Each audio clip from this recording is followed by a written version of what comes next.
Bonsoir à toutes et à tous. Je suis alors ravi d'introduire cette dernière émission en live de la saison sur Vertical Project avant de vous retrouver en septembre avec un beau programme que nous préparons pour nos adhérents et sur lequel je reviendrai en fin d'émission. J'en profite pour vous rappeler notre grand événement intitulé Guidé par l'invisible qui se déroulera le 14 octobre à Lyon et qui accueillera 13 intervenants et 400 participants, suivis de plusieurs ateliers le lendemain. Un autre événement produit cette fois-ci par EcoEvent se tiendra aussi à la Sorbonne les 4 et 5 novembre prochains sur les ovnis et dont l'organisatrice, Sarah, nous parlera dans quelques instants. D'ailleurs, ce soir, nous aurons le plaisir de vivre une émission consacrée au sujet des ovnis que vous connaissez bien à présent sur Vertical Project, étant donné le nombre significatif d'événements que nous avons consacrés sur ce sujet cette année et qui sont aussi disponibles en replay sur la plateforme des adhérents. Cette saison, on a reçu Avi Loeb, Leslie Keane, Jacques Vallée, Luc Dini, Fabrice Bonvin, l'astronaute Jean-François Clairvoy, Alain Juillet, Alexandre Sheldon Duplex, Philippe Guillemant, Nicolas Dumont, Ray Hernandez, Dominique Filleul, Romuald Leterrier, Laurent Casprovis, ainsi qu'Éric Zurker et Michael Vaillant qui seront présents avec nous ce soir pour nous présenter une actualité particulière. Merci à Jean-Pierre Troidec également pour la préparation de cette émission. À toi, Jean-Pierre. Bonsoir à tous, merci de votre fidélité et puis très heureux de vous retrouver ce soir effectivement sur une émission qui va nous entraîner à peu près jusqu'à 21h15 en 3 parties. D'abord Michael Vaillant, ensuite Sarah Whitenheim et enfin Éric Zurker. Alors on va commencer avec la première partie durant une quinzaine de minutes. Donc on a le plaisir d'accueillir, on le connaît sur notre réseau, il est venu souvent, Michael Vaillant, qui est consultant, qui a été durant 16 ans en activité au sein du GEPAN, donc le département OVNI basé à Toulouse, au sein du Centre national d'études spatiales, et il est le créateur d'un logiciel d'analyse des phénomènes aérospatiaux non identifiés, logiciel qui à l'époque était utilisé au GEPAN et qui l'est d'ailleurs peut-être encore.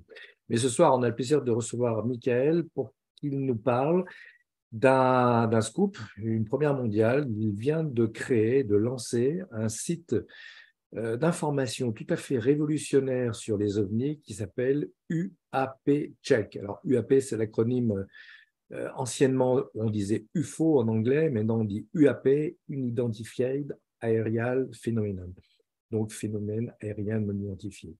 Michael, première question. Ce projet, qui est un projet global et international, à quelle finalité? Est-ce qu'il s'agit d'un site de plus? Il y a beaucoup de sites dans la sphère Internet sur les ovnis. Est-ce que tu peux nous donner un peu les spécificités de ce nouveau site UAP Check? Et je crois que tu as quelques partages d'images à nous faire. Oui, tout à fait. Merci Jean-Pierre, merci Najib, merci à l'équipe de Vertical Project de nous recevoir ce soir. Effectivement, je suis ravi de venir vous présenter ce projet qui m'a fait perdre quelques cheveux à mon début d'année, puisque il a été officiellement lancé sur les rails à peu près au courant du mois de janvier. Et puis depuis, on n'a pas arrêté. Et effectivement, on a derrière ce projet beaucoup d'ambition. Alors, je vais vous présenter quelques slides, effectivement. Vous verrez tout de suite de quoi il en retourne. Alors, ce site est actuellement donc accessible, c'est bien ça, Michael? Alors voilà, ce projet, c'est quoi? C'est un projet international pour promouvoir l'intérêt et la collaboration sur les phénomènes aérospatiaux inexpliqués. Alors, quand on dit ça, on dit beaucoup de choses et on ne sait pas trop de quoi on parle. En fait, effectivement, derrière, il va y avoir un site web, donc www.uapcheck.com, uapcheck.com, qui va permettre aux personnes intéressées de mieux comprendre ce que peuvent être les phénomènes aérospatiaux non identifiés. Par exemple, si vous avez vu un phénomène, de venir témoigner, ou si vous n'avez pas vu de phénomène, par exemple, de venir trouver de l'information de qualité. Parce que la grosse difficulté sur le sujet, et ça on le sait tous, c'est de trouver de l'information de qualité. Je ne vais pas dire exact, parce que c'est un sujet qui de toute façon fonctionne en flirtant avec l'inconnu. Donc, on ne sait parfois pas si une information, elle peut être exacte ou non. Mais en tout cas, un site web, on va porter de l'information avec toutes les précautions qu'il faudra y mettre et en essayant de fact-checker ces informations. Donc, sur ce projet, sur cette plateforme, on va retrouver de l'information venant de tous les médias du monde. En fait, il s'agit d'un projet international, de l'information en anglais et de l'information en français à propos des PAN. Et nous avons un outil, en fait, qui a la capacité à agréger l'information, j'ai envie de dire, quasiment en temps réel. C'est-à-dire que toutes les demi-heures, UIPcheck va scruter les grandes sources médiatiques et va aller croiser ces informations pour les rassembler sur notre site. Alors, voilà ce que ça peut donner en termes de présentation sur le site. On va retrouver des actualités venant de grands médias. Alors, ces médias, nous les sélectionnons. Nous ne laissons pas passer toutes les actualités. Nous laissons passer uniquement les actualités, ou en tout cas les sources d'actualités que nous estimons globalement correctes. Individuellement, nous pouvons bien sûr laisser aussi passer des actualités. Et nous avons une équipe pour cela qui travaille avec Baptiste Friscourt. Vous connaissez peut-être l'équipe d'Explorer Lab, donc qui est derrière, et qui a rejoint le projet UIPcheck. Et au travers donc de cette équipe, et grâce à cette équipe, nous produisons aussi des articles sur UIPcheck. Alors, ces articles, ce sont des articles que vous ne trouverez effectivement pas ailleurs. Ce sont des articles qui ont la volonté, on souhaite au travers de ces articles, de à la fois expliquer ce qui se passe dans le monde, parce qu'il se passe beaucoup de choses aujourd'hui, et de le faire dans différentes langues. C'est-à-dire que quand nous allons écrire un article en anglais, nous l'écrirons aussi en français, demain en italien, etc.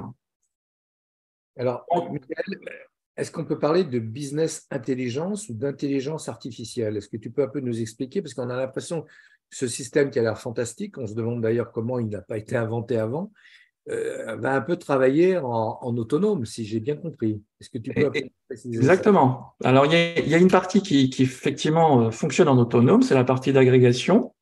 Et le moteur d'analyse est capable d'aller lire les articles et d'aller trouver à l'intérieur des articles les sujets qui sont évoqués. Et en particulier, ça nous permet d'identifier avec des hashtags tous les articles et ça nous permet aussi de les classer sur le site. Alors, un autre intérêt que nous verrons arriver plus tard sur le site web, ce sera de permettre de tracer tous les individus qui sont évoqués ou toutes les organisations qui sont évoquées au travers des articles et de regrouper tout ce qu'il dit sur ces personnes ou ces organisations sur Internet. Alors, évidemment, ici, dans le cadre du sujet UIP. Excuse-moi, est-ce qu'on peut dire que c'est une espèce d'encyclopédie en même temps que d'être un site d'information? Est-ce que c'est les deux à la fois? Ce serait l'objectif, c'est ça. C'est-à-dire, effectivement, de retrouver de manière exhaustive, enfin, ou tout du moins aussi exhaustif que possible, de l'information sérieuse sur à la fois les organisations et les personnes, presque comme une encyclopédie, c'est-à-dire qu'on va retrouver une fiche, par exemple, sur Avilob, avec tous les articles qui ont parlé d'Avilob et aussi les extraits concernant Avilob, c'est-à-dire ce qu'il a dit à un moment donné, tel jour, et où effectivement il a pu aussi être et intervenir. C'est-à-dire que on va avoir des informations qui seront positionnées dans l'espace et dans le temps. Alors ça a beaucoup d'applications, en particulier pour les phénomènes aérospatiaux non identifiés, car on va pouvoir, au travers de cet outil aussi, suivre les cas autour du monde tels qu'ils sont évoqués au travers de la presse. Donc on va créer effectivement une encyclopédie au fur et à mesure. Alors moi, j'ai noté qu'il y a plein de domaines qui vont être explorés, bon, sachant que c'est le domaine des ovnis, mais sont déclinés des domaines un peu indirects. tout ce qui concerne le domaine réglementaire, la science, les groupes ufologiques, le cinéma, la littérature, l'aide portée éventuellement à des artistes qui voudraient créer des œuvres artistiques sur le domaine des ovnis. Il y a le projet aussi, je crois, d'une exposition qui traiterait du phénomène ovni. Il y a une sorte de woo-woo. Il y a aussi un domaine qui toucherait la culture et la politique. Est-ce que tu peux nous expliquer toutes ces ramifications à partir du dossier ovni, toutes les facettes qui seront explorées? Exact. C'est vrai que UAP Check, ça se veut un projet global. Alors, un projet global de fact-checking de l'information et aussi, quelque part, d'aider à checker vos observations, les observations individuelles. Et nous avons écrit et mis sur pied une ligne éditoriale, et au travers de cette ligne éditoriale, nous avons identifié 4 grands secteurs, j'ai envie de dire, d'activité. Le premier secteur, ce sont les organisations, c'est-à-dire qui fait quoi dans le monde en termes d'association ou en termes de société, qui intervient sur le sujet UAP de près ou de loin. Alors pourquoi on le fait, pourquoi nous le faisons? C'est tout simplement pour essayer éventuellement, et si c'est possible, de travailler avec ces organisations, parce que nous pensons et nous croyons qu'il peut être intéressant à un moment donné sur un sujet sur lequel il est compliqué de travailler, de trouver quelque part des leviers et quelque part des forces avec lesquelles on pourrait collaborer. Il y a un deuxième aspect qui est l'aspect politique. L'aspect politique est aussi important parce que on voit que ça bouge beaucoup actuellement aux États-Unis. Il y a de nouvelles lois qui sont créées, mais il n'y a pas que les États-Unis dans le monde. Et nous souhaitons voir aussi ce qui se passe ailleurs dans le monde et d'avoir une cartographie comme ça, des actions politiques, de façon, évidemment, à pouvoir répliquer ce qui se fait bien quelque part et de l'amener ailleurs. Et d'une certaine façon, d'avoir de l'information aussi à destination des gens ou des décideurs qui voudraient investir sur le sujet. Il y a, nous l'avons vu, une composante médiatique qui est celle qui est présentée devant vous. Et il y a aussi une composante, j'ai envie de dire, technologique et scientifique. C'est-à-dire que, comme je le disais, vous allez pouvoir venir sur le site UAP Check, vous trouverez un formulaire qui sera un formulaire très simple, sur lequel vous allez pouvoir rapporter une observation. Et derrière ce rapport, vous allez avoir tout de suite un résultat par rapport à votre observation, c'est-à-dire que vous aurez de l'information sur les hypothèses possibles concernant ce que vous avez vu. Alors, bien sûr, il peut ne pas y avoir de réponse, mais on va dire que dans 80% des cas, de façon assez simple, l'outil pourra probablement trouver quelque chose et vous aiguiller sur une idée ou une hypothèse. Au-delà de ça, on souhaite mettre à disposition du matériel pédagogique, des brochures pour les écoles, les centres d'exposition, comme tu l'as souligné, et donc de travailler sur une composante culturelle aussi. Il y a combien de collaborateurs actuellement sur ce site, Michael? Aujourd'hui, nous sommes à peu près une trentaine. Alors, une trentaine, nous avons évoqué, nous avons Najib qui nous a rejoint, nous avons Sarah qui nous a rejoint, et j'en suis ravi. Nous essayons d'avoir aussi des collaborateurs à l'international. Donc, comme je le disais, il faut travailler aujourd'hui sur ce sujet, non pas à l'échelle française, mais vraiment à l'échelle européenne et à la fois mondiale, parce que c'est un sujet qui n'a pas de frontières tout simplement. Et pour ça, nous travaillons aussi avec des équipes, des Américains, des Anglais. Donc ça, nous ferons une présentation des personnes et de l'équipe, je pense, dans le courant de la rentrée entre septembre et décembre 2023. D'accord. Ce site est en accès complètement libre ou il faudra être abonné pour pouvoir se connecter? Pour l'instant, et a priori, il restera en accès libre. Nous cherchons actuellement des modèles, effectivement, économiques pour le faire vivre, parce que c'est une association qui a déjà pris énormément d'ampleur. Et pour soutenir cette activité, pour que personne, quelque part, ne s'épuise, nous allons essayer de trouver des moyens de financement. Alors, ces moyens de financement, nous les réfléchissons en interne, mais a priori, nous souhaitons que cette information reste libre et le plus longtemps possible et autant que possible, parce qu'il est important que vraiment tout le monde puisse y accéder et que ce ne soit pas effectivement l'enjeu de quelques personnes. Alors, il y aura peut-être des aspects premium réservés à quelques personnes, mais ça, j'ai envie de dire, ce sont des réflexions que nous devons avoir avec l'équipe et qui ne sont pour l'instant, de toute façon, pas encore complètement définies. Ok.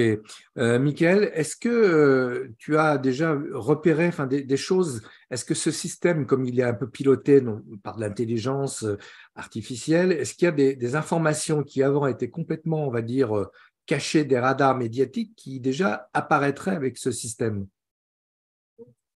Non, pas spécialement, mais si tu veux, Jean-Pierre, la problématique, et moi c'était la problématique à laquelle j'ai été confronté, c'est de vraiment arriver à rassembler ces informations, parce qu'aujourd'hui elles sont très éparses, on les trouve sur Internet, mais il faut aller les chercher sur différents sites et différentes sources, et ça prend un temps colossal. Et c'est vraiment ici la question du gain de temps qui est intéressant. Il y a un deuxième aspect, ça viendra peut-être dans un second temps, ça nous permettra effectivement de confronter et de croiser les informations qui viennent de sources différentes. Et à ce moment-là, de faciliter aussi le travail de l'équipe éditoriale. Et on laissera à ce moment-là, nous, une indication pour dire effectivement si nous semble qu'une source euh, paraît en contradiction avec une autre, on le dira et on le fera savoir. Car c'est tout l'intérêt de ce genre d'outil, c'est de permettre précisément de vérifier ces informations. Ok, en tout cas, bon, écoute, Michael, je te remercie. On arrive à la fin du temps qui nous a été imparti. En tout cas, moi, je suis extrêmement fier d'avoir pu faire cette présentation et de présenter ce travail, parce que je considère, et ça fait, vous le savez tous, ça fait longtemps que je suis dans le système ufologique. C'est la première fois qu'il y a un système qui me paraît aussi complet en accès libre. Et je trouve que ça va sans doute révolutionner le domaine de l'information, parce que je crois qu'effectivement, face aux sources qui sont extrêmement nombreuses actuellement, on avait besoin d'un tel outil. Et merci encore de l'avoir mis sur pied. En tout cas, bon, on aura l'occasion de revenir vers toi et effectivement, on surveillera de près, dans le bon sens du terme, ce projet qui me paraît tout à fait révolutionnaire. Michael, Alors, on a une question, Jean-Pierre, de Daniel Robin, qui pose une bonne question. Qui dit témoignage dit aussi enquête. Cet aspect du projet est-il prévu? Avez-vous besoin d'enquêteurs? Question pour Michael. Alors, c'est une très bonne question, effectivement. Pour l'instant, effectivement, on va, dans un premier temps, rester sur des aspects très automatiques, très automatisés. C'est-à-dire, on va dire l'enquête ou la pré-enquête de premier niveau, l'outil va pouvoir déblayer 80% des cas. Et bien sûr, il y a 20% des cas qui vont résister. Il va falloir à ce moment-là revenir, entre guillemets, à des méthodes traditionnelles. Nous allons exposer les méthodes sur le site web aussi, ça c'est très important, nous y tenons. C'est basé sur 15 années d'expertise aussi au sein du GEPAN, donc c'est quelque chose qui est très solide. Mais au-delà de ça, euh, s'il y a des enquêteurs, il y en aura probablement, ce sera dans un deuxième temps, peut-être courant 2024, voire 2025. Mais ça va se mettre en place, j'ai envie de dire, très progressivement. bon, en tout cas, Michael, merci de cet outil fantastique. Je pense qu'on en entendra parler beaucoup dans les semaines, dans les mois qui viennent.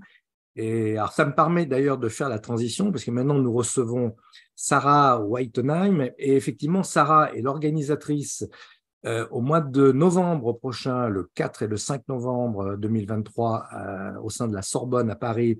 Elle est l'organisatrice d'un événement, d'un colloque qui s'appelle, j'ai plus le nom, ECHO, Congrès européen dans l'étude et la recherche des PAN, et Michael, justement, sera l'un des participants. Sarah, content de vous avoir en ligne ce soir.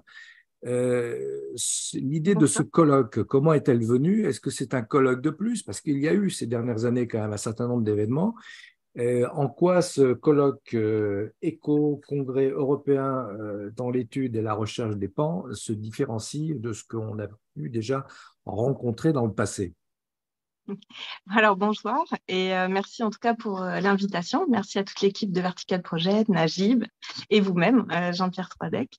Et donc en fait, effectivement, EcoEvent, donc le 4 et 5 novembre à Paris, à la Sorbonne, ce qui le différencie des autres colloques, on va dire tout simplement le fait que déjà c'est une première en France, le fait d'amener des gens un petit peu de tout horizon, pas uniquement la France, pas uniquement les ufologues français, mais éventuellement aussi des pilotes, un pilote par exemple de Hollande.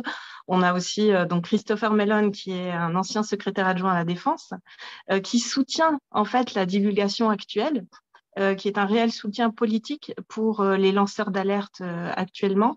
Et donc, étant donné qu'on est en pleine divulgation venant des États-Unis, du moins, quelque part, ECHO se veut porteur de ça, de cette divulgation aussi, mais pas uniquement, c'est aussi le fait d'amener plusieurs autres chercheurs. On a par exemple le professeur Avilob qui actuellement est sur le Silver Star et qui cherche ce fameux objet qui pourrait être soit une météorite, soit effectivement quelque chose de plus technologique, éventuellement le fameux objet qui s'appelle IM1.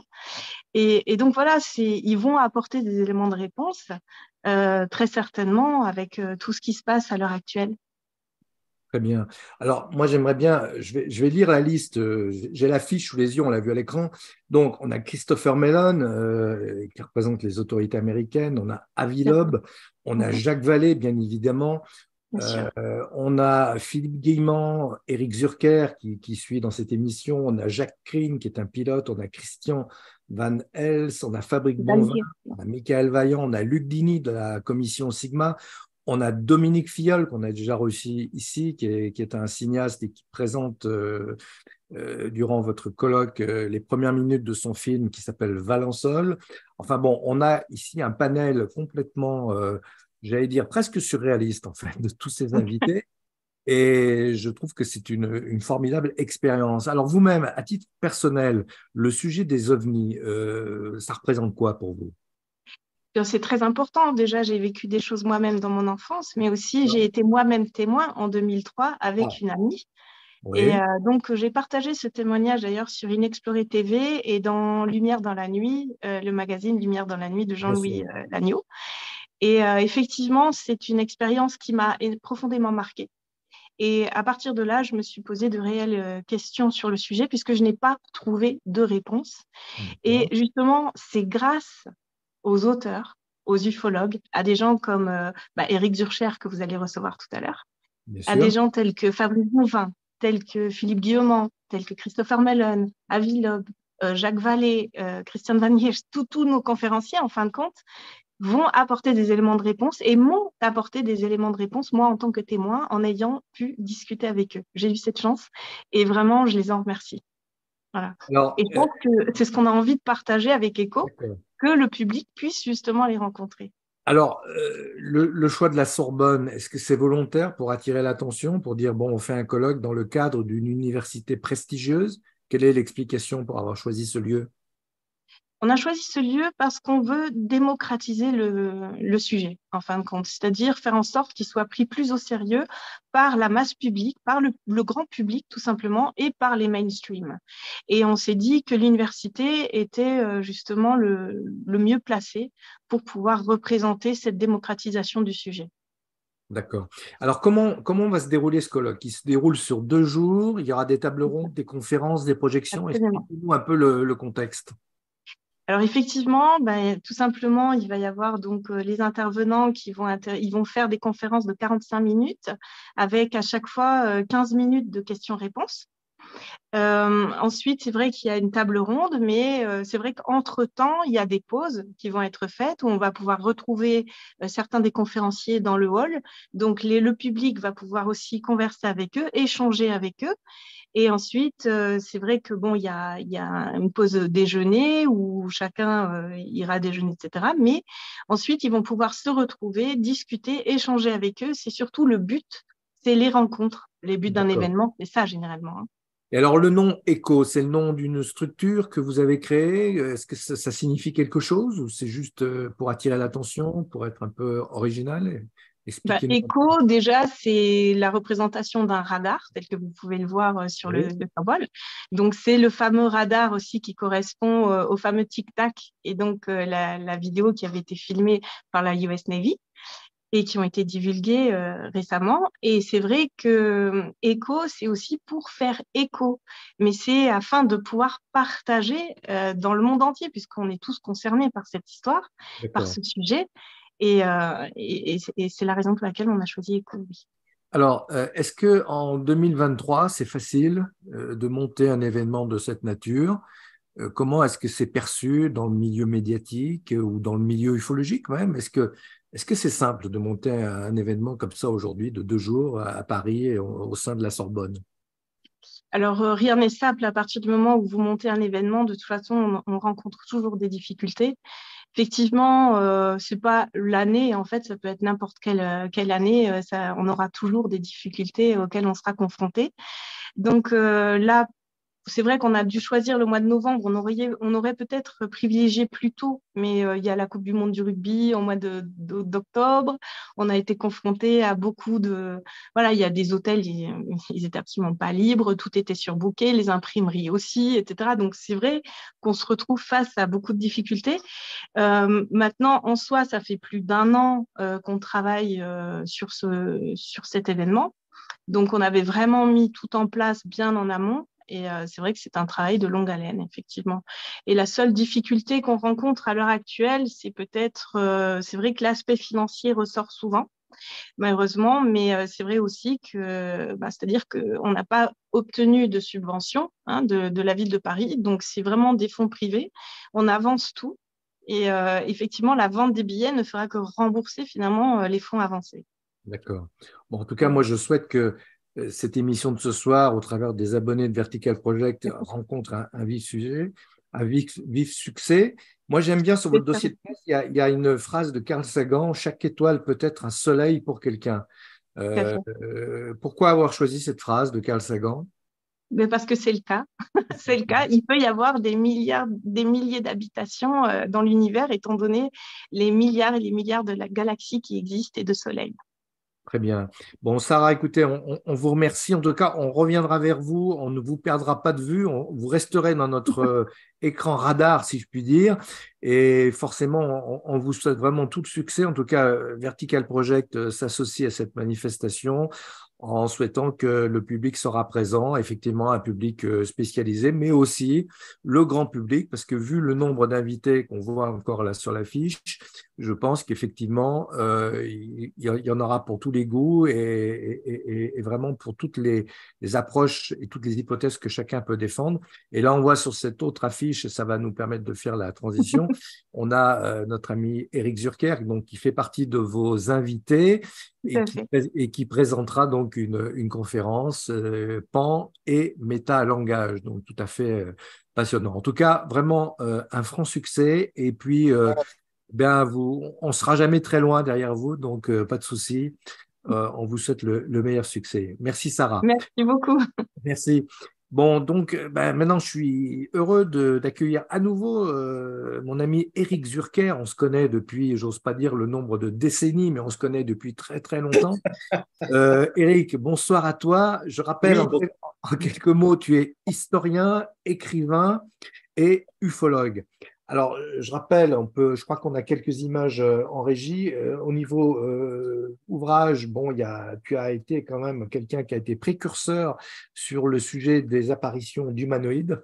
Donc, ici, on a la couverture de ton premier livre, c'est sa réédition. Le premier livre, c'était aux éditions Alain Lefebvre. Là, on parle d'une maison d'édition que certains n'ont même jamais connue. Là, ça a été réédité chez notre ami Jean-Michel Grand-Cyr. Le deuxième livre, Les apparitions mondiales d'humanoïdes, j'allais dire encore plus fort. Là, tu as fait un traçage de toute cette problématique sur le plan mondial. Et puis, on a une troisième couverture de livre qui est celle des rencontres rapprochées du troisième type en Italie. Je connais ton intérêt pour l'Italie.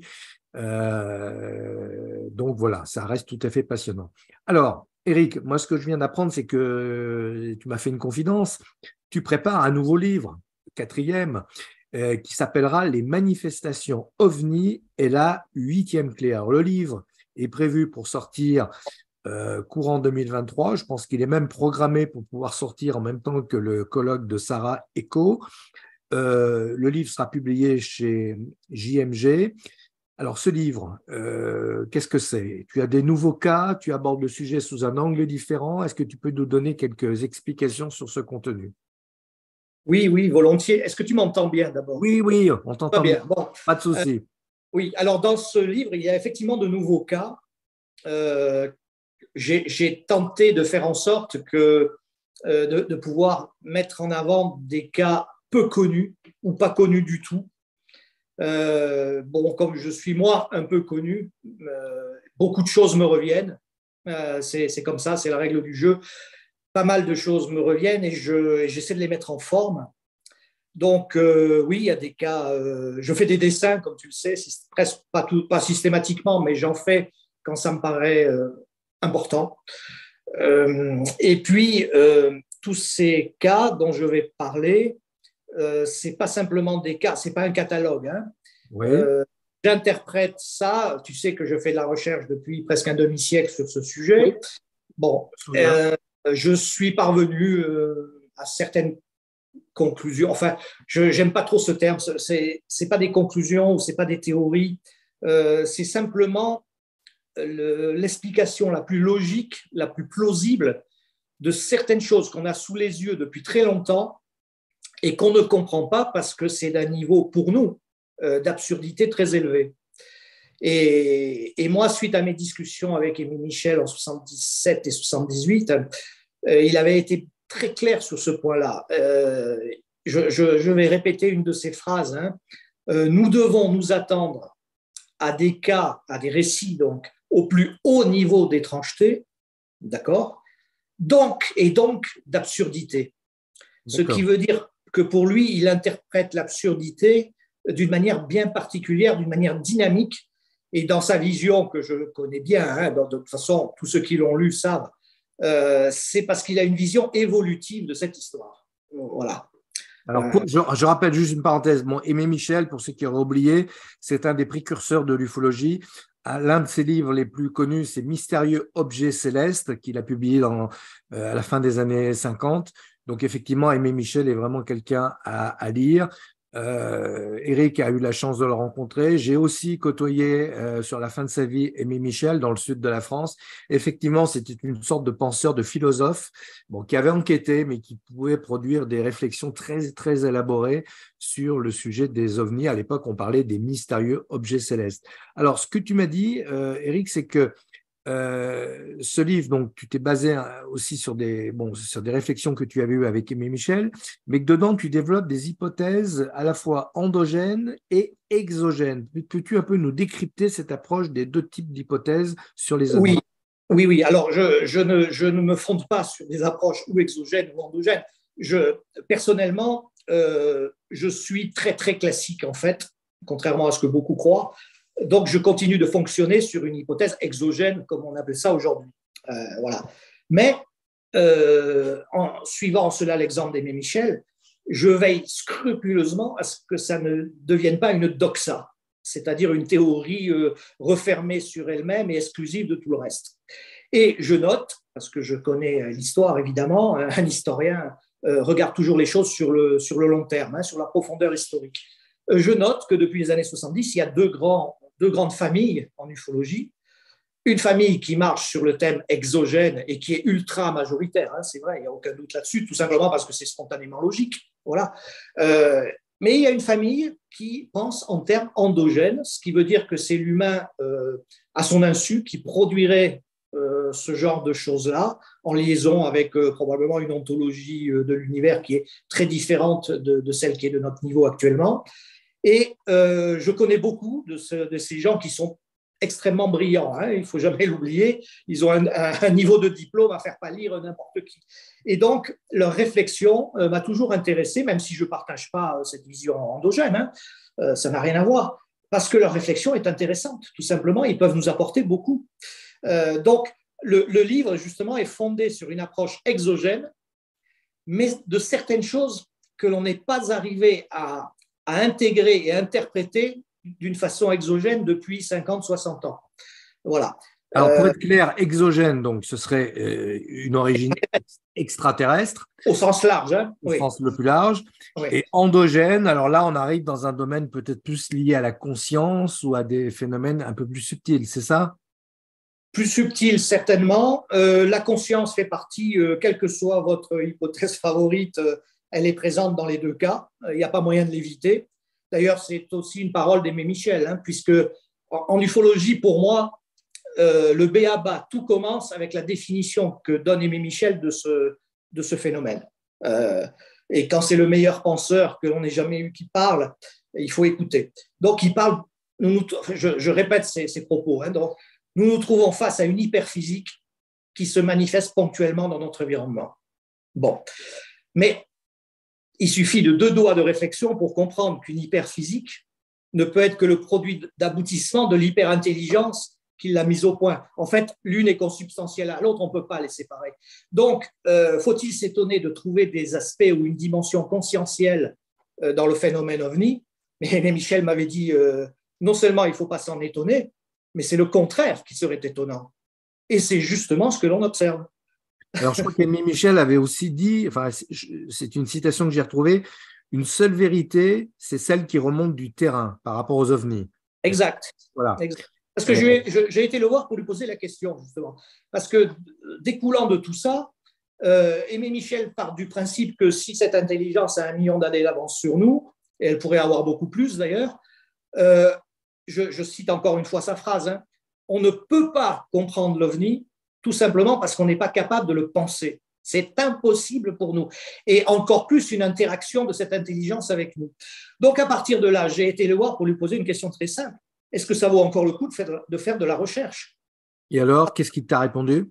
Il m'a répondu, alors je vais essayer de le citer très exactement, la seule vérité au sens de l'aletheia, ça c'est de la philosophie grecque, hein, en ufologie, c'est celle qui remonte du terrain et il n'y en a pas d'autre. Et ça, c'est pas tombé dans l'oreille d'un sourd. J'ai coutume de dire que c'est pour ça que je n'aime pas trop proposer des théories, des hypothèses, des choses comme ça. Moi, je me contente de faire du travail, de mettre ce que j'ai sur la table, de regarder avec l'esprit le plus ouvert, le plus libre possible, si une telle chose est possible, et d'essayer de voir quelles pourraient être les explications. Voilà. Mais j'ai toujours la parole d'Aimé Michel dans mon esprit, toujours. Mais je trouve que c'est absolument passionnant parce que moi-même, je fais juste une petite parenthèse. Quand je l'avais rencontré sur la fin de sa vie, à l'époque, moi, j'avais commencé une série d'enquêtes sur les cas de contactés. Et Michel m'avait vraiment engagé à poursuivre parce que je lui avais dit, moi, j'ai fait en France une vingtaine d'enquêtes sur des cas de contactés. Il m'avait dit, c'est vraiment bien parce que ils sont très, très peu connus et les cas de contactés, donc les rencontres rapprochées du 4e type, des témoins qui prétendent être entrés en contact avec des entités descendues d'un appareil insolite, ben, il m'avait dit c'est effectivement une étude qu'il faut faire et tous ces témoignages mis bout à bout, finalement, prendront du sens. Voilà. Moi, je me souviens aussi de cette phrase, je referme la parenthèse, mais c'est pour dire que baser ton travail actuel sur la réflexion d'Aimé Michel, je trouve que c'est tout à fait passionnant. Alors, il y a une chose, c'est que dans tes précédents livres, tu as cité de nombreux cas. Je crois qu'on a une image, c'est celle de Valençol, on va la repasser juste pour le plaisir, mais je crois que dans ce livre, tu as des cas nouveaux qui sont maintenant, voilà, alors là on a le cas de Valençol, c'est un dessin que tu avais fait, Valençol 1965, les Alpes de Haute-Provence, le témoin Maurice Mas, 6 heures du matin, il voit 2 êtres, un objet, gros comme une voiture, des traces au sol, la lavande ne repousse pas pendant une dizaine d'années. Bon, enfin, l'histoire est connue, mais c'est un cas qui est absolument extraordinaire. Enquête de gendarmerie, des traces au sol, inexpliquées, etc. Alors, dans ce nouveau livre que tu vas publier d'ici quelques mois, il y a donc des cas nouveaux. Alors, comment d'abord sont arrivés vers toi les cas? Bon, tu nous as dit que du fait que tu as écrit déjà, ça attire des gens à se manifester, mais explique-nous un peu quelle est la méthode pour recueillir des cas nouveaux et peux-tu nous citer quelques-uns de ces cas? Oui, alors dans ce livre, il y a 3 parties. Hein. La partie centrale est consacrée à la période pré-arnoldienne, si tu veux. Bon, ce qui remonte à l'avant Seconde Guerre mondiale. Hein. D'accord. Avec une question, avec une problématique transversale, quand est-ce qu'apparaît ce phénomène dans notre époque contemporaine? Bon, en fait, d'après les renseignements dont je dispose, hein, il semble que ça apparaisse à la fin du 19e siècle et que ce soit en fait constitutif de la révolution industrielle et notamment d'un avatar de la révolution industrielle, un des nombreux avatars, qui est la lutte pour la conquête des airs. Voilà. Et comme par hasard, au même moment, apparaissent déjà, ça on le sait moins, ces cas de RR3. Le plus ancien que j'ai retrouvé date de 1890 aux États-Unis. Et là, même si on n'a pas toutes les informations, parce qu'évidemment, c'était un secret de famille, il a été révélé à la 3e génération en 2010. Mais ça ressemble vraiment beaucoup à une RR3. Là, on ne peut pas trop se tromper. Et sur tout le travail que j'ai fait donc sur cette profondeur historique, il y a à peu près 50 notifications de RR3 entre 1900 et la Seconde Guerre mondiale. Et il faut bien comprendre qu'on ne voit que la face émergée de l'iceberg. Hein. À cause du fameux secret de famille, justement. Alors, est-ce que ces cas sont suffisamment documentés, parce que c'est des cas qui sont anciens, donc par définition, tu n'as pas pu rencontrer les témoins, mais est-ce que la documentation que nous avons est suffisamment étayée pour apporter du crédit? Alors, il y a 2 choses. L'information dont nous disposons sur ces cas, évidemment, n'est pas ce que l'on souhaiterait, à cause toujours du secret de famille. Alors, sur certains cas, elle est conforme à ce qu'on pourrait trouver aujourd'hui, donc ça va à peu près. Sur d'autres cas, c'est des anecdotes. Voilà. Mais on peut les recevoir parce qu'on s'aperçoit, en les prenant sur 3 décennies à peu près, hein, donc 3-4 décennies, on s'aperçoit que tout ce qui va surgir après la Seconde Guerre mondiale ne surgit pas du tout ex nihilo, comme on le croit souvent. Tout ça existe avant. D'accord. Déjà. Alors, c'est ça qui est intéressant, qui m'a frappé personnellement. Et alors, dans ton livre, tu me dis qu'il y a des cas assez exceptionnels. Tu m'as parlé de 2 cas, un qui se passe en 1998, un autre en 2010, et qui mettent en avant l'hypothèse extraterrestre. Est-ce que tu peux nous parler un peu de ces 2 cas qui vont figurer dans ton livre, 1998 et 2010, ça se passe où? Et raconte-nous un peu le déroulé du cas. Oui, alors ça se passe pour le cas qui s'est déroulé en 2010. Il se trouve que le hasard, pour une fois, bien fait les choses, c'est quelqu'un que je connais depuis très longtemps, depuis 69, je le connais, on est amis d'enfance, qui a fait avec toute sa famille une observation extraordinaire à Apt en 2010, donc en juillet 2010, de grandes plateformes avec d'énormes phares rouges dans un contexte très particulier qui sont apparues, et ça a duré un moment. Ces plateformes apparaissaient et quand une filait, l'autre apparaissait derrière. Et il a été ils ont été quand même assez secoués par cette observation parce que les plateformes étaient très proches. Hein. Ils étaient au dernier étage d'un immeuble et ça a dû passer à 20 mètres au-dessus. Hein. Voilà. Donc ça, c'est un cas qui n'est pas connu. Tu le trouveras dans aucun. Et il y en a un autre qui est un petit peu antérieur, où j'ai eu la chance de correspondre avec le témoin. C'est un cas à 3 témoins qui s'est passé assez près de Paris, finalement, à Villeux-Parisis. C'est là où ils étaient, mais comme ils ont observé l'objet à peu près à 3 km, là on n'est pas dans une rencontre rapprochée, l'objet était au-dessus de la petite ville de Claye-Souilly. Et alors ce cas est absolument extraordinaire parce qu'ils avaient tous les 3 des jumelles sur la table. Ils étaient dans un jardin et dès que cet objet est apparu, il y a le fils qui a pris les jumelles tout de suite et qui a pu le voir assez bien, cet objet. Et puis l'intéressant, c'est que quand le père lui a pris les jumelles, l'objet s'est mis à disparaître, mais il y a une espèce d'écran vaporeux, mais tout à fait rectangulaire, qui est apparu derrière, un petit peu orangé.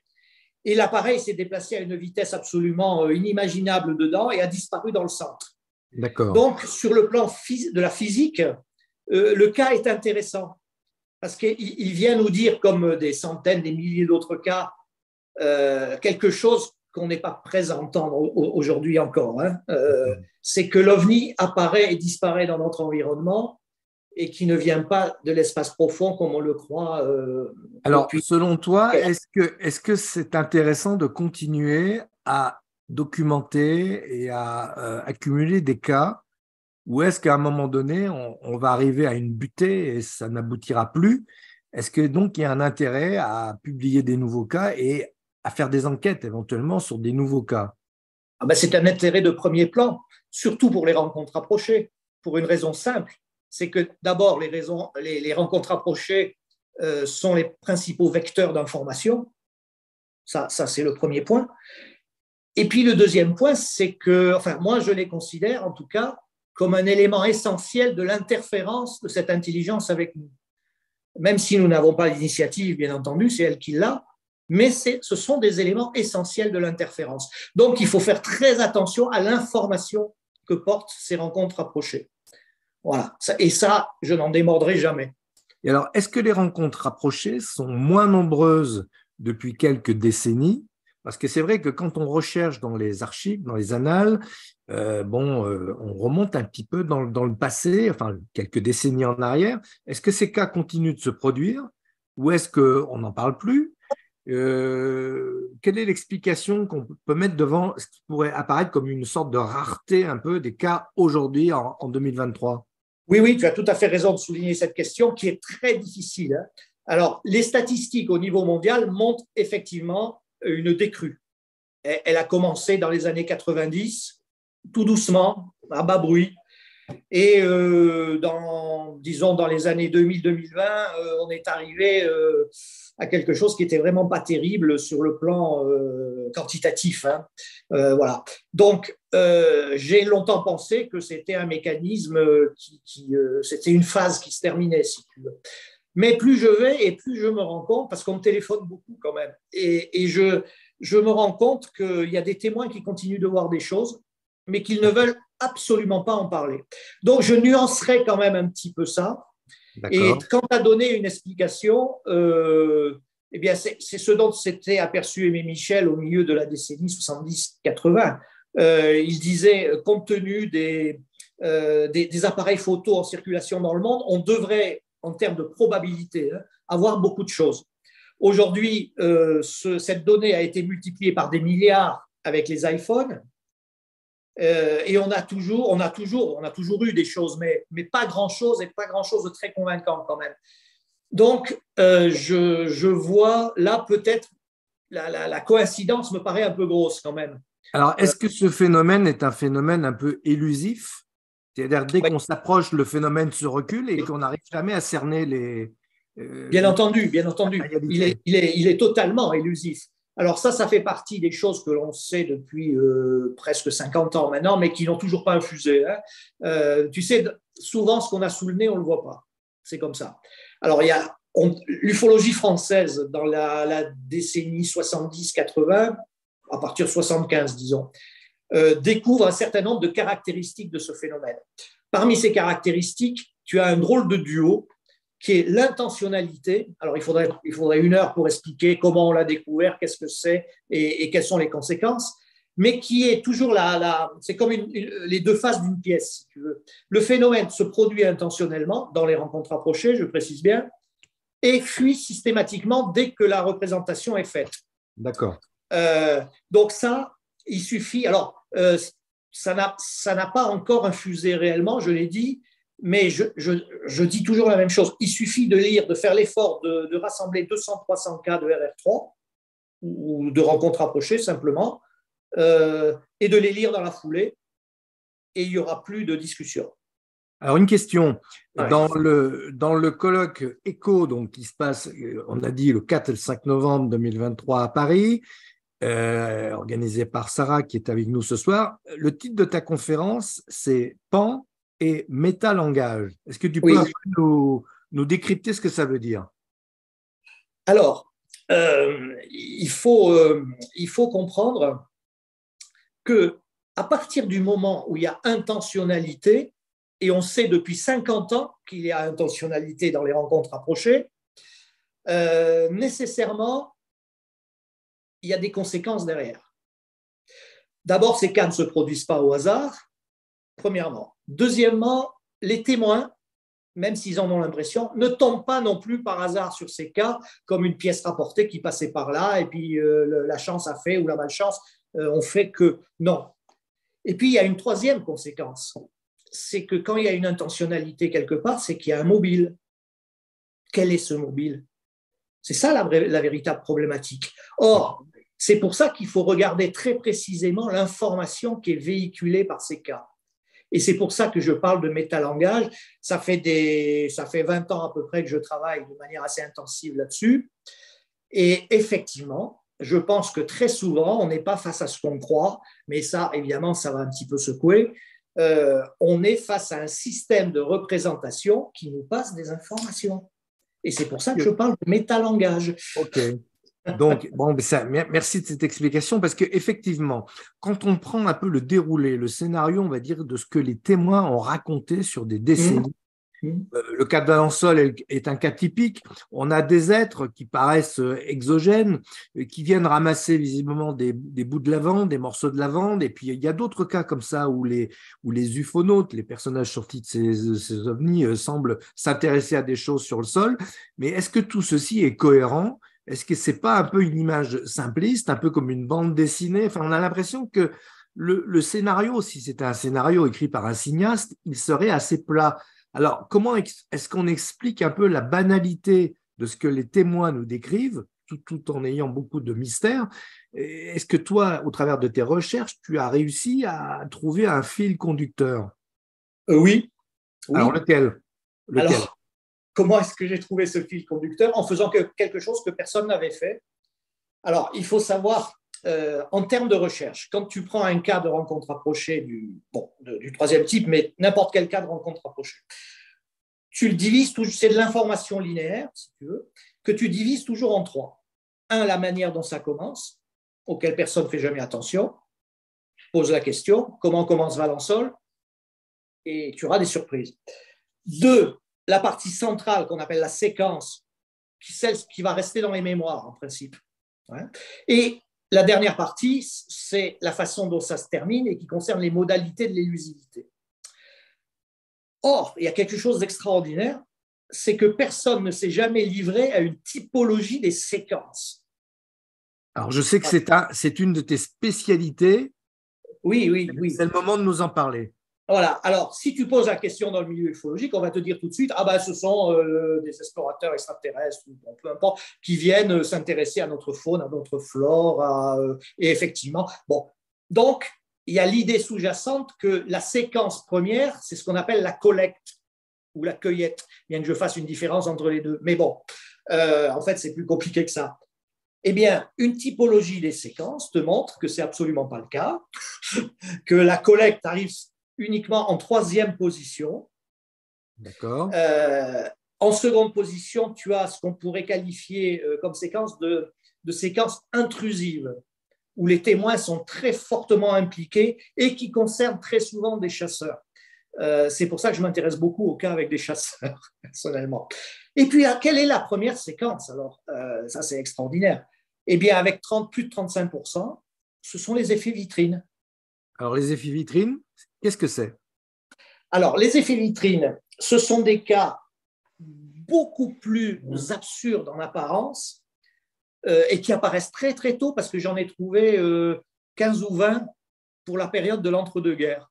Donc, ce n'est pas récent du tout. Hein. D'accord. L'effet vitrine, alors il y a une définition de l'effet vitrine. Le terme vient de Bertrand Meust en 1978. C'est lui le premier qui pose les mots pour le dire, si tu veux, sur cette histoire-là. Oui. C'est 9 fois sur 10, c'est un petit appareil entre 3 et 5 mètres d'envergure, soit intégralement transparent, ce qui signifie sans aucun système de propulsion visible, mais qui a les mêmes performances que les ovnis quand même, hein. Soit semi-transparent, ce qui aboutit à peu près au même résultat, soit c'est une coque qui a l'air en acier, mais avec une énorme baie vitrée, ce qui aboutit encore au même résultat, à savoir que tu as des entités qui te regardent derrière. Voilà ce qu'est un effet vitrine. Alors, petite parenthèse, là, tu as cité Bertrand Meust. Je rappelle, pour ceux qui ne le connaissent pas, que Bertrand Meust est un sociologue. Il a écrit plusieurs livres sur le phénomène OVNI. Notamment, il fait un parallèle entre la science-fiction et les observations d'OVNI. Et dans certains cas, il démontre que certains récits de science-fiction ont précédé des cas. En fait, lui, il y repère une sorte d'interaction. Alors après, on est d'accord ou on n'est pas d'accord, mais comme tu as cité son nom, je tenais à préciser ça.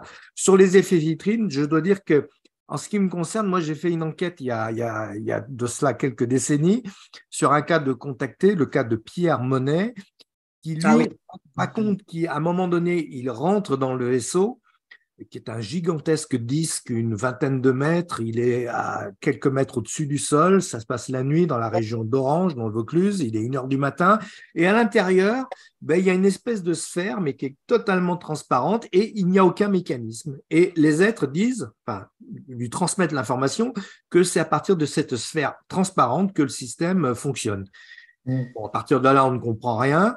Et lui-même ensuite décrira une autre phase de son contact. Donc tout ça, ça se passe en 1952. Et dans l'autre phase de son contact, c'est lui qui se trouve à bord d'un objet venant de ces êtres qui est totalement transparent et il se déplace au-dessus d'un paysage, mais dans un objet où on ne voit aucun mécanisme. Et là, c'est lui qui est à l'intérieur. Enfin voilà, bon, c'est un cas de contact, les cas de contact sont à traiter à part, mais cet effet vitrine, je tenais à citer ce cas de Pierre Monet, 1952, à Orange, près d'Avignon. On est dans ce cas, effectivement, il y a des sortes d'aberrations, il n'y a pas de mécanisme et le truc a l'air de marcher. Voilà.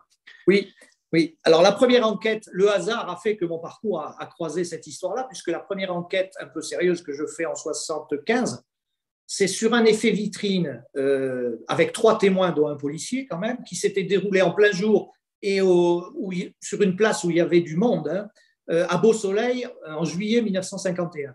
Oui. Donc, j'ai fait les témoins ont passé le restant de leur vie, ils étaient très amis depuis l'enfance, ils ont passé le restant de leur vie à se demander ce qu'ils avaient vu. Au départ, ils ont pensé à une attraction de fête foraine. Et puis, ils s'en sont quand même approchés à 3-4 mètres de cette histoire-là. Donc, c'était un petit objet de forme ovoïde, ballon de rugby, entièrement transparent, mais il y avait quand même 2 êtres à l'avant. Et dès qu'ils ont appelé autour d'eux, l'objet a filé à une vitesse inouïe et a disparu en moins d'1 seconde. Alors, évidemment, ces cas posent problème parce que le niveau d'absurdité, si tu veux, est beaucoup plus élevé que dans le gros appareil en tôle et boulon qui vient se poser, qui va laisser des traces. Il faut dire au passage que les effets vitrines laissent souvent des traces aussi. C'est contrairement. Oui. Alors, le temps a passé. J'ai fait l'enquête pour Lumière dans la nuit à l'époque. Le temps a passé et puis après, quelques années plus tard, ma surprise a été grande de découvrir qu'un an avant Beau Soleil, donc en 1950, avait eu lieu un cas absolument similaire, un petit peu différent, mais vraiment similaire, à Vaux-en-Dieulay, en plein cœur des Ardennes, dans un milieu rural. Là, il y avait eu 2 témoins, des traces et des dégâts sur l'enclos, sur les animaux, enfin un gros impact sur les témoins aussi. Et le cas était d'un niveau d'absurdité encore plus élevé. Et par la suite, j'ai découvert, alors ça c'est au début, j'ai découvert qu'en 1947, alors là, 4 ans avant, avait eu lieu à Bordano, un petit village de l'Italie du Nord, exactement le même cas que celui de Beau Soleil. Et plus j'ai enquêté et plus je me suis penché sur les cas du 3e type, j'ai lu 7000 notifications pour donner un ordre d'idée et j'en ai sélectionné à peu près 4,5%, soit 300-350 cas. Et je me suis aperçu que ces cas pullulaient littéralement, au point qu'à un moment, je me suis dit, bon, il faut faire une typologie des séquences pour savoir à quoi on a affaire. Et effectivement, contrairement à ce qu'on croit, les effets vitrines arrivent en tête. C'est la séquence la plus importante. Donc, il faut absolument s'interroger là-dessus. Et c'est ce que j'ai fait, et c'est ce dont je parle dans ce dernier livre que je vais sortir. Voilà. Alors je profite de cette séquence pour poser des questions assez intéressantes sur le chat, notamment Johan qui demande, pour bien comprendre, Monsieur Zurker, pouvez-vous nous donner la typologie des séquences du cas de Valensole? Alors, bonne question, assez complexe. J'ai écrit des choses sur Valensole qui vont peut-être pas faire plaisir à tout le monde, mais bon. D'abord, Valensole est généralement classé dans le cadre de la collecte au niveau des séquences. Pourquoi ? parce que les êtres semblent s'intéresser à un plan de lavande. D'accord? Ça, on le sait depuis 65, et ça a été classé comme ça. Alors, je ne pense pas du tout dans ces termes-là. Valençol, cette histoire de lavande n'est en fait qu'un prétexte, comme le coup de la panne qu'on voit apparaître dès après-guerre. Il y en a 7 ou 8 dans le monde. Ce sont des prétextes, naturellement. Ce sont des prétextes à montrer certaines scènes aux témoins ou qui relèvent de l'interaction. Or, Valençol, comme vous le savez tous, il y a une part non dite dans Valençol, puisqu'il y a eu un phénomène d'intrication psychique avec le témoin. C'est ça la véritable séquence de Valençol, dont il n'a jamais voulu parler. Mais voilà. Et donc, l'intérêt pour la lavande est sans aucun doute un prétexte, et le reste nous est passé sous le nez, comme c'est souvent le cas. J'ajoute que Valençol ne se déroule pas au hasard non plus. Mais ça, il faut avoir travaillé sur l'intentionnalité pour le savoir. Mais toujours poser la question autour de vous. Comment commence Valençol? Comment? Et on va vous dire, 9 fois sur 10, on va vous dire c'est un brave agriculteur, cultivateur de lavande, qui le matin tôt voit un objet dans son champ qui prend pour une dauphine, il s'approche et puis voilà. Eh bien non, relisez l'enquête. C'est pas comme ça que commence Valençol. En tout cas, c'est comme ça que commence la plupart des cas. Pour ceux qui s'intéressent à l'affaire de Valençol, ils ont bien raison. Je les renvoie donc au film de Dominique Filleul, Valençol, qui est le premier film dans l'histoire du cinéma français avec des comédiens, avec une reconstitution qui relate toute l'affaire de Valençol. Et donc, quelques premières minutes seront diffusées lors du colloque Écho qui se tient le 4 et le 5 novembre à Paris. Donc, et ensuite, ce film sera visible en salle. Mais vraiment, j'en ai longuement discuté avec Dominique Filleul, ça vaut vraiment la peine. Et le film réserve quelques surprises de taille. Dominique a étudié, bien sûr, tous les documents qui avaient pu être publiés sur l'affaire de Valençol, les documents venant des groupes privés, mais aussi des documents officiels. Et je crois que c'est intéressant. Alors, dans les séquences que tu as étudiées, Eric, est-ce qu'il y a une durée moyenne? On a l'impression que ces observations sont assez rapides. Est-ce que 3 minutes. 3 minutes. 3 minutes. Durée moyenne. Moyenne. Donc, c'est quand même des observations qui sont très courtes. Oui. Alors, est-ce qu'on peut dire qu'en 3 minutes, le témoin a le temps de vraiment bien voir, ou est-ce que l'émotion prend le dessus et que finalement, comme c'est très court et qu'en plus il y a une dimension émotionnelle, l'information qui nous est rapportée est un peu différente de ce qui a pu vraiment se passer? Est-ce que c'est une hypothèse qu'on pourrait avancer? Ça, c'est valable d'une manière générale. Prends le cas d'accident de voiture. S'il y a 3 témoins, ils vont tous te raconter quelque chose d'un petit peu différent. Ça, c'était des problèmes de perception. Mais disons que dans l'ensemble, je pense que c'est quand même assez fidèle dans les grandes lignes à ce qu'ils ont vécu quand même. Voilà. Oui. Après, tu as des cas plus longs qui sont plus complexes. Tu as même des cas totalement incompréhensibles aujourd'hui encore après 50 ans, ça je peux te le dire. Et puis, pour en revenir aux effets vitrines, moi je parle d'une classification standard de l'effet vitrine, mais il faut savoir que tu as des cas, j'en donne quelques-uns dans le livre, j'ose les donner parce que, qui sont réellement d'un niveau d'absurdité apparente, je dis bien apparente, qui feront que beaucoup tourneront la tête. Et pourtant, ce sont des effets vitrines puisque ça se passe à l'intérieur d'une bulle qui est en mouvement, une bulle transparente. Alors, est-ce que tu as fait un lien entre ces cas qui sont tirés des annales de l'ufologie pure et certains cas d'apparition religieuse où il y a c'est souvent des enfants qui voient une entité qu'ils vont qualifier d'entité féminine, et c'est souvent des observations où les témoins disent on voyait au travers le paysage.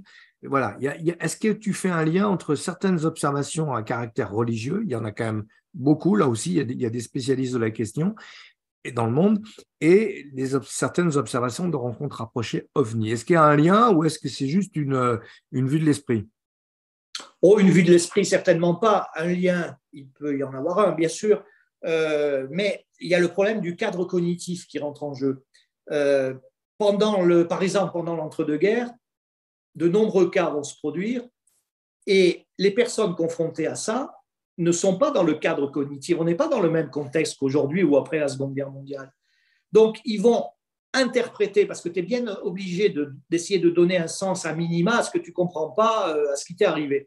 Donc, ces personnes vont essayer de donner un sens commun, et on s'aperçoit que c'est en fonction de ce que leur culture peut leur suggérer. Et comme par hasard, on va voir que dans le contexte catholique, par exemple dans l'espace catholique chrétien, ça va souvent être interprété comme des apparitions religieuses, voire mariales.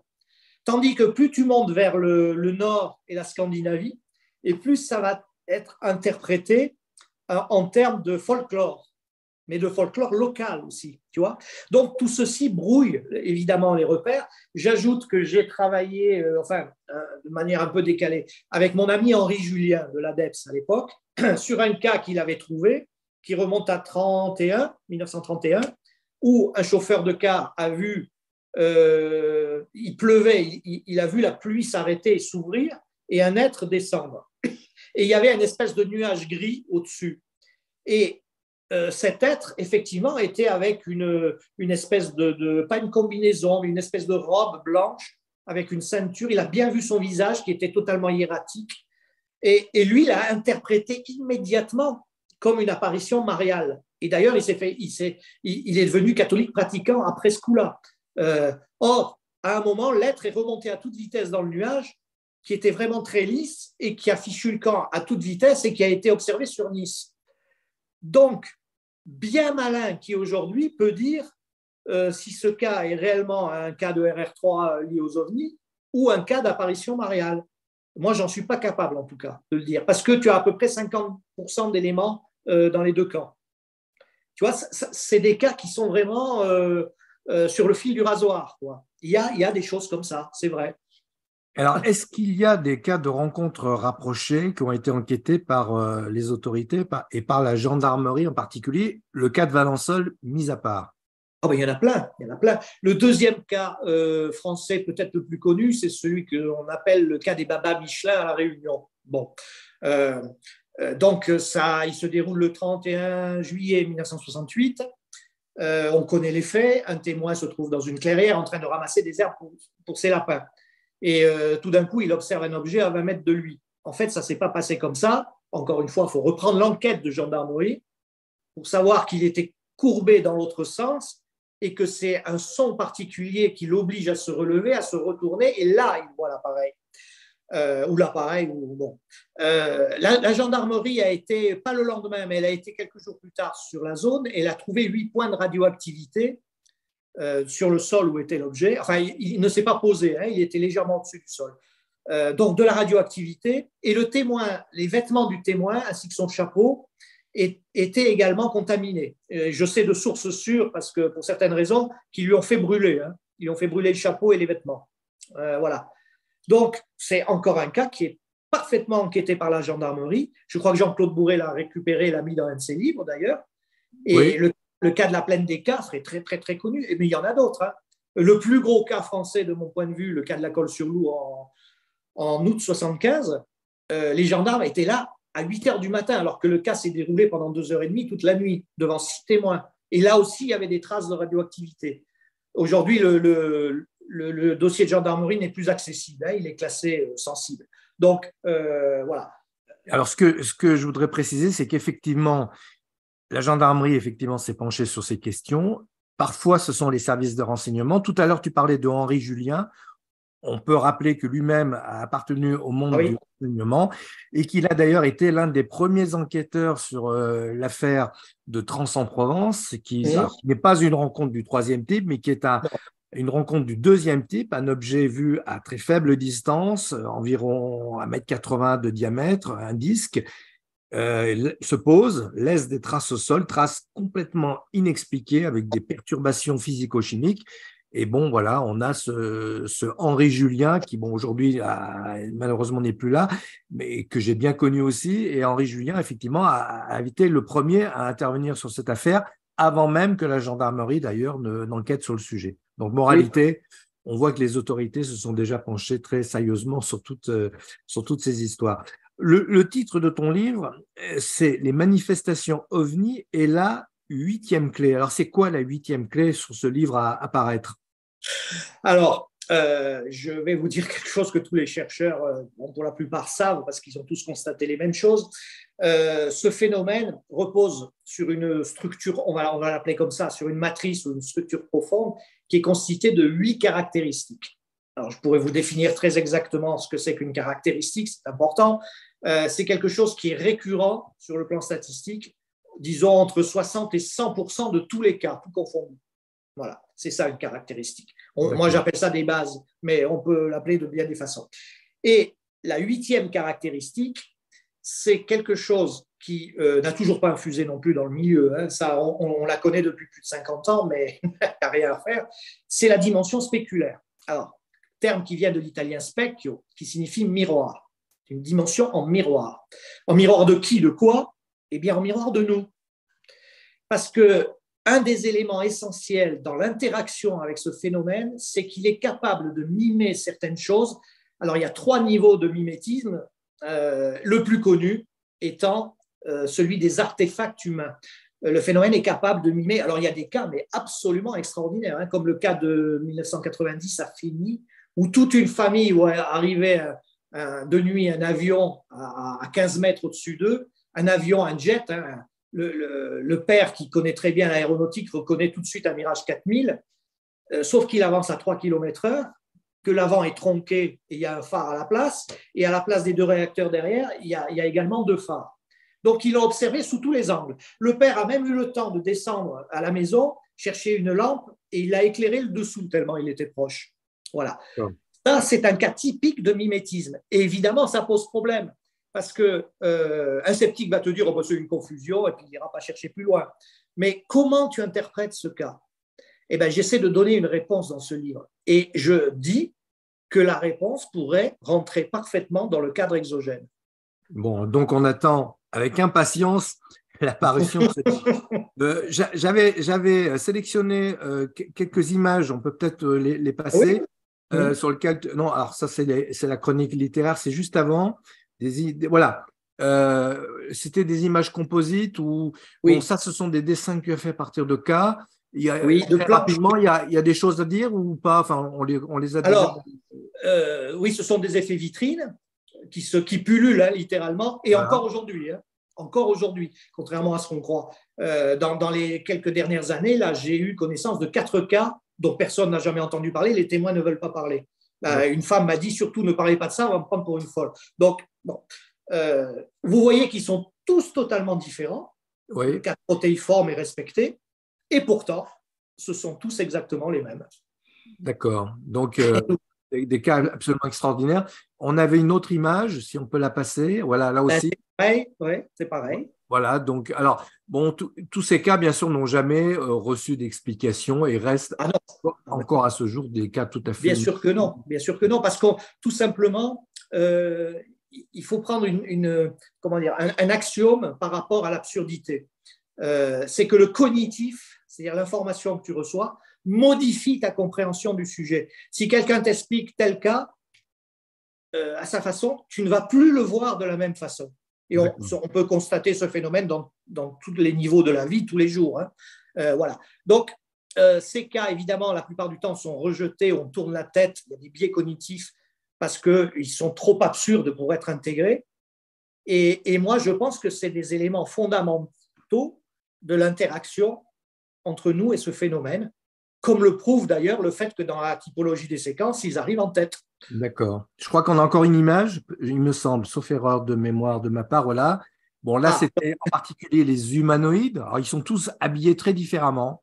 Oui. Alors, ça remonte à mon premier livre en 77-78, où j'ai été pas le premier, mais un des premiers à tenter une typologie de ces êtres. Voilà. Donc, j'ai relu le livre puisque je l'ai reconsidéré pour la réédition. Ça n'a pas trop vieilli finalement.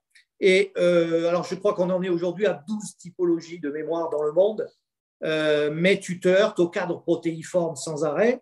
Et évidemment, ils sont effectivement tous différents. Et quand tu descends dans le détail, tu t'aperçois avec horreur qu'ils sont tout aussi différents. Parce qu'ils sont classés en types, si tu veux, mais c'est des généralités. Alors, Exactement. tu prends tel type et tu descends dans le type tous les cas qui alimentent le type. Et tu vas t'apercevoir qu'ils sont quand même tous différents. Donc, on est face à un phénomène qui est protéiforme, que moi, personnellement, j'appelle le kaléidoscope. Et là aussi, il y a des enseignements à tirer de ça. Parce Alors, que globalement, est-ce qu'on peut dire on a déjà un peu évoqué le sujet, devant un festival des absurdités, avec tous ces récits qui, quelque part, nous intriguent, nous étonnent et qu'on ne comprend pas? Est-ce que c'est Oui, un festival des absurdités? c'est un festival d'absurdité, effectivement, c'est ce qu'avait dit Aimé Michel, hein, d'ailleurs. Il y a quelqu'un d'autre qui l'avait dit. Un des plus grands esprits de l'ufologie aujourd'hui oublié, c'est Michel Carrouge, que j'ai eu la chance inouïe d'avoir au téléphone 2 ans avant son décès, donc en 76. Et alors je lui avais dit que je m'intéressais de près à ces cas parce qu'ils étaient vraiment intéressants. Et il m'avait dit, mon petit, tu vas te heurter à une expression du surréalisme dont tu n'as pas idée. Donc, alors, il faut savoir que Michel Carrouge était le spécialiste mondialement renommé d'André Breton, de la pensée d'André Breton et donc du surréalisme. Et ça ne lui avait pas échappé.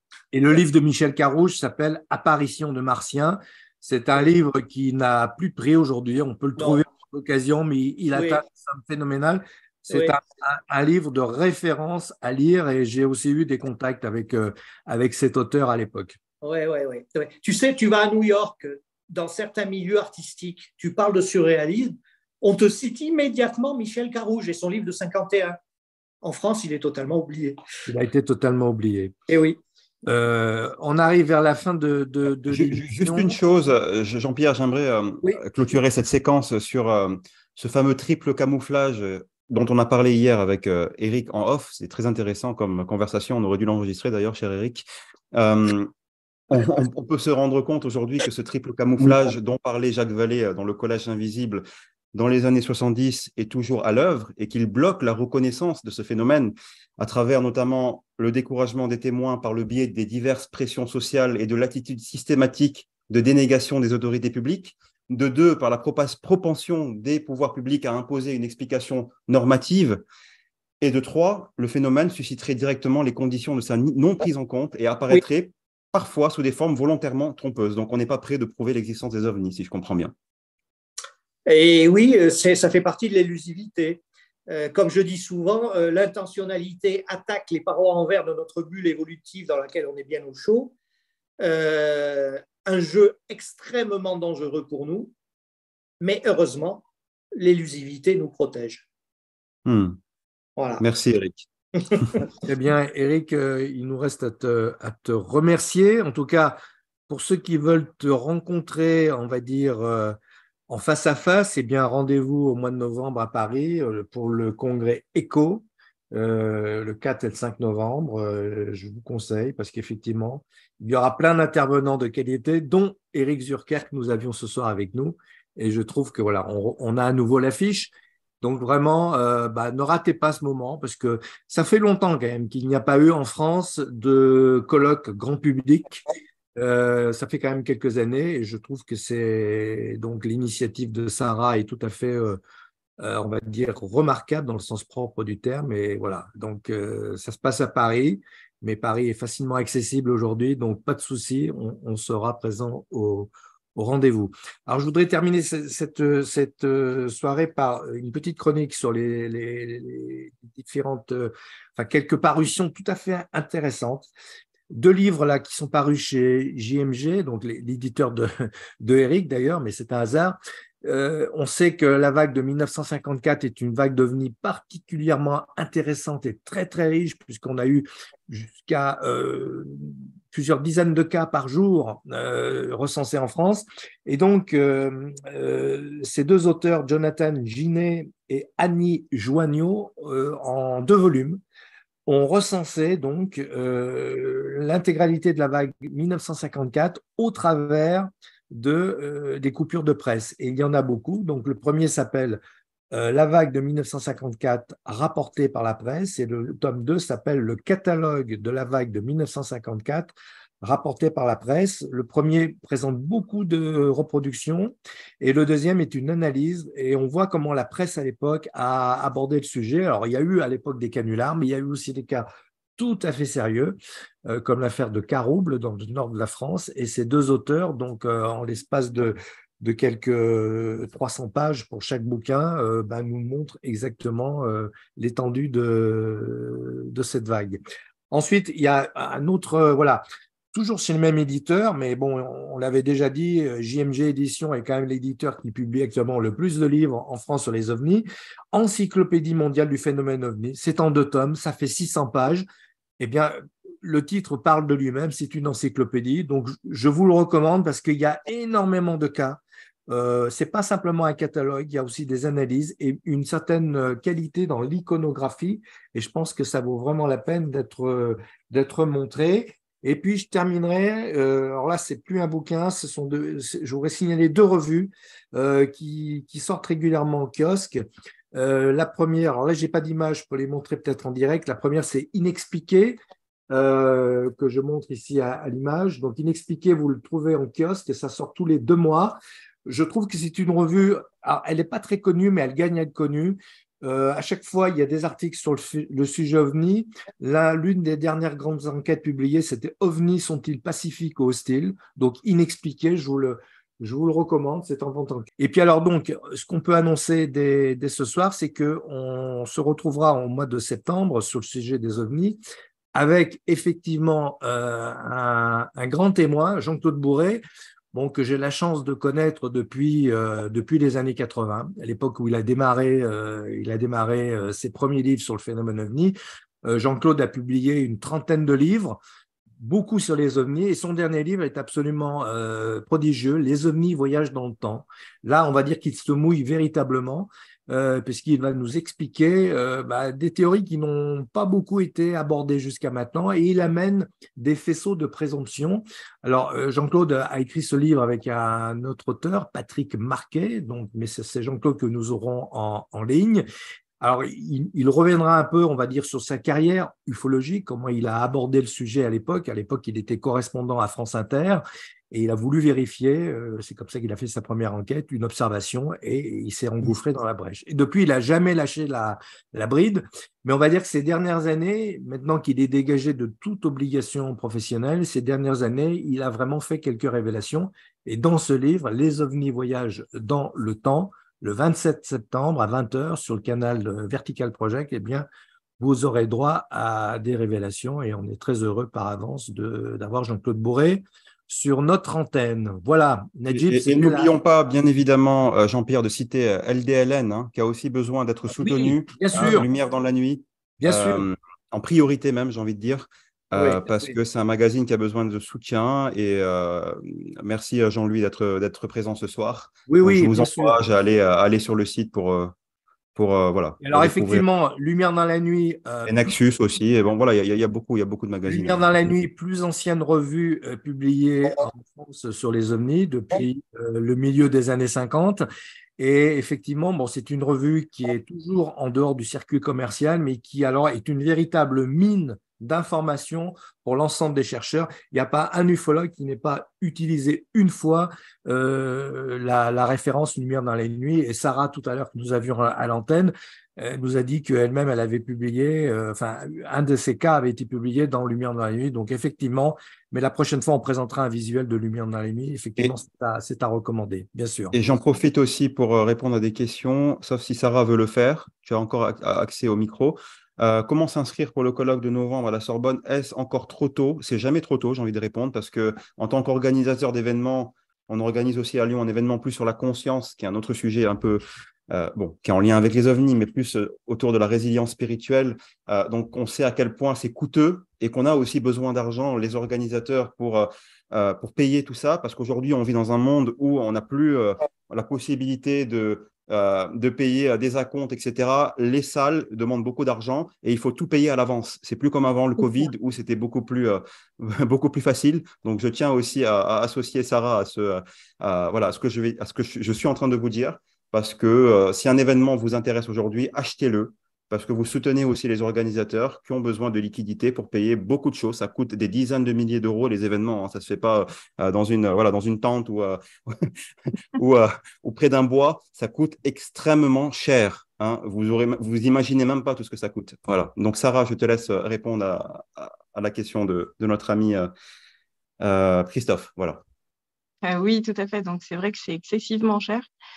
Toute la logistique, les vols d'avion, faire venir des gens des États-Unis, d'autres pays, etc. Donc, c'est vrai qu'on paye tout en amont. Et effectivement, la vente des billets permettra justement de rembourser tous les frais engagés. Et c'est vrai qu'on prend d'énormes risques parce que si cet événement venait à être annulé, parce que vu ce qu'on a vu avec le Covid, avec tout peut arriver à l'heure actuelle, eh bien effectivement, c'est pour nous, quoi. C'est nous, on prend les risques, on perd de l'argent puisqu'on a déjà payé des acomptes, etc. Et ça, on ne pourra pas les récupérer. Donc c'est vrai que le prix paraît excessif, mais pas plus excessif que d'autres colloques qui ont lieu dans d'autres pays, parce qu'au contraire, justement, on a essayé de faire en sorte que ce soit beaucoup plus abordable que d'autres congrès sur l'ufologie qui ont lieu notamment dans d'autres pays. Je vais pas les nommer évidemment parce que voilà, je vais pas leur faire une mauvaise publicité, mais c'est vrai que dans des pays européens, c'est beaucoup plus cher et même aux États-Unis ou au Canada. Là, on a vraiment essayé de faire en sorte que ça puisse. Mais voilà, c'est compliqué, c'est toujours très compliqué, surtout sur Paris. Alors, effectivement, on l'aurait fait en petite campagne, peut-être dans un petit village ailleurs, ça aurait coûté beaucoup moins cher. Là, effectivement, c'est Paris, c'est la Sorbonne, voilà, ça a un coût, malheureusement. Mais en tout cas, je vous invite vraiment à venir à cet événement. Déjà, il faut soutenir tous ces gens qui osent prendre la parole. Et sur ce sujet, des scientifiques, des gens dans l'aéronautique, hein, Luc Digny notamment, y en a d'autres, Michael Vaillant, qui risquent aussi leur réputation, qui risquent leur carrière pour justement parler comme ça en public. Et donc, c'est vraiment une opportunité de venir les soutenir, de venir les rencontrer et de partager avec eux, en fait. Et on rappelle que ce sera traduit en direct parce que c'est une question que tu Tout vas à fait. recevoir, à mon avis, Tout à fait. à profusion. Donc, c'est traduit en direct avec des casques, un interprète, donc qui a un coût également. Hein. On sait on sait ce que ça Ah représente, tout oui, des ça. interprètes, oui, il y en a Donc, 4 qui doivent se relayer, donc oui, tout à fait. très bien, Sarah. Le message est Euh, passé, j'en suis certain. Juste une chose, c'est vous pouvez aller directement sur le site, tout est en pré-vente, donc c'est www.eco-event.com. Voilà. Merci beaucoup, Sarah. Et puis, on en Merci à reparlera toi, aussi David. durant la conférence de Merci à vous. Jean-Claude Bourré fin septembre. Et puis, je vous ferai aussi peut-être une surprise d'une conférence sur les ovnis et le nucléaire que j'ai faite à Lyon la semaine dernière, dont certains y étaient en présentiel. Donc, peut-être que je la ferai pour les adhérents de Vertical Project par visioconférence. Et ce sera aussi l'occasion de reparler de ce bel événement. Voilà. En tout cas, on fera tout pour qu'il ait lieu. Parce qu'on sait aujourd'hui que voilà, que c'est pas simple, en tout cas. C'est pas simple, non. Merci infiniment à tous. Merci. Je tiens aussi à remercier tous les animateurs de cette saison, puisque Vertical Project va fermer les portes pendant 2 mois. Des émissions continueront à être diffusées, mais pas en live. Ce seront des émissions sur la résilience et d'autres sujets. Mais la saison des lives est terminée. Les animateurs ont bien travaillé. Je voulais profiter aussi pour les remercier tous. En l'occurrence, Jocelyn Morisson, Jean-Pierre, Jessica Baucher, Marie-France Barrault, Anaïs Ben-Sahara, Aurélie Aimé qui nous a rejoint récemment pour nous parler du féminin sacré. Donc, je tiens vraiment à remercier toute cette équipe qui fait vraiment du bon boulot et grâce à qui Vertical Project perdure et aussi nos adhérents qui nous soutiennent financièrement à travers l'adhésion, puisqu'effectivement, on a beaucoup de vidéos sur les ovnis. Je pense que cette année, on en a produit quand même pas mal. Toutes les personnalités que j'ai citées au départ, en passant par Fabrice Bonvin, Laurent Kasprovic, Avi Loeb, etc. On a beaucoup d'émissions qui sont dans notre espace et grâce aux adhérents, on arrive aussi à survivre financièrement parce que c'est pas facile, il faut le dire. Tout le monde a besoin de soutien. Donc, merci à tous de nous permettre de continuer d'exister et de faire du bon travail parce que la qualité aussi a un prix et il faut le dire. Merci et puis Merci. rendez-vous en septembre pour de nouvelles aventures sur Vertical Project et bel été à tous. Merci, Najib. Merci. À bientôt. À bientôt. Merci. À Au bientôt. revoir. Ciao, ciao.